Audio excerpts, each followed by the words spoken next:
Global public debt is very high. It may exceed 95% of GDP in 2025. By 2030, it could near 100%. The pandemic made this worse. Nations borrowed much to cope. This debt legacy remains large. Governments face tough fiscal choices. Action is needed soon. Total global debt actually fell in 2023. This was due to less private debt. Public debt, however, kept rising. Weaker economic growth was a cause. This led the private sector to cut debt. But the public share increased. This contrast signals specific global risks. It demands careful attention from leaders. Many countries are now struggling. As of April 2025, 119 nations had more debt. This is compared to pre-pandemic times. For 59 of these, debt grew faster. These nations are 80% of world GDP. This shows a systemic challenge. It requires a global response. No single country can solve this alone. Global economic prospects have also dimmed. This shift began around October 2024. Risks are still up. Uncertainty is high. Markets saw corrections. Financing conditions got tighter. Growth forecasts were cut. Inflation predictions rose too.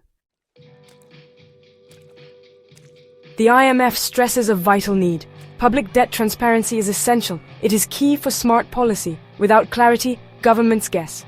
Good decisions need open data. This helps manage fiscal health. The IMF promotes this globally. Nations should embrace such openness. Aligning legal frameworks is crucial. They must support good transparency. This was discussed at an IMF meeting. Laws should require clear reporting. This includes all public liabilities. State-owned enterprise debt counts too. Consistent rules stop hidden debts. This alignment builds much-needed trust. Better data transparency has benefits. Consistent debt statistics also help. Together, they aid debt management. Policymakers can see fiscal risks. Lenders feel more confident. Markets become more stable. Good data spots crises early. This allows for proactive steps.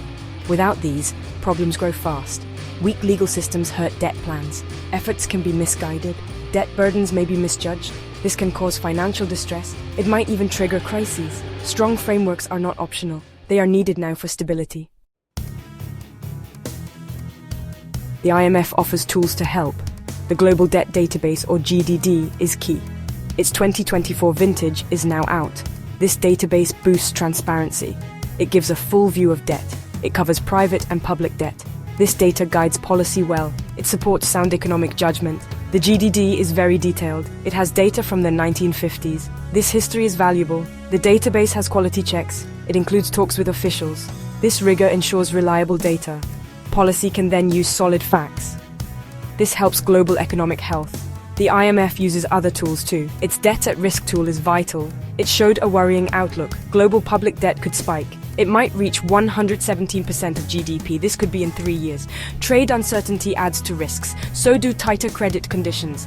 These tools have a clear aim. They help nations see risks. They show costs of no action. This guides early measures. Governments can act before crises. This builds global resilience. Early warnings prevent severe pain. It is about smart foresight. The IMF gives clear policy advice. Fiscal policy should ensure stability. Reducing high public debt is vital. Rebuilding fiscal buffers is key. These buffers help in new shocks. Better growth eases policy choices. Prudent fiscal management builds trust. This is vital for prosperity. EMDs face their own unique risks. Trade uncertainty affects them deeply. Volatile finance is another worry. High debt makes things worse. Gradual fiscal changes are advised. A wider tax base helps revenues. Cutting bad subsidies is smart. These steps create fiscal space. Energy subsidy reform is important. These cost EMDs 1.5% of GDP. Reforms boost energy efficiency. They also save fiscal resources. Pension reforms are often needed. They manage spending and keep work. Clear communication ensures public buy-in. Social equity must be considered. Global cooperation is essential always. Major economies have roles. China, EU, US got specific advice.